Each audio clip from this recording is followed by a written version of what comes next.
lorsque quelqu'un meurt, il y avait des gens qui criaient qui étaient sur le bas-côté, qui étaient dans les marchés, et qui élevaient la voix, et qui criaient, qui disaient « Oh, un tel, il est mort !» Et puis ils faisaient semblant de pleurer, et puis ils faisaient semblant, ils inventaient des bienfaits à cette personne. Ils disaient « Ah, un tel, il était comme ça, ah, il était généreux !» Même s'il n'était pas généreux, on va dire « Ah, mashallah, il était généreux !» Même si c'est un grand radin, on exagérait sur la personne, et on disait du bien de lui, et on criait.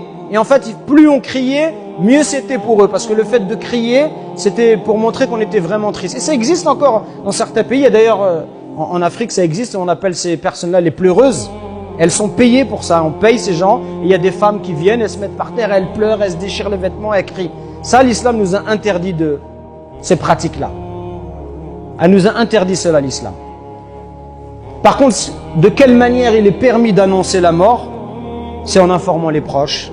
Toute personne susceptible d'être attristée par sa mort, sans élever la voix, de préférence, et pour notamment inviter les gens à assister à la prière funéraire et invoquer en faveur du défunt.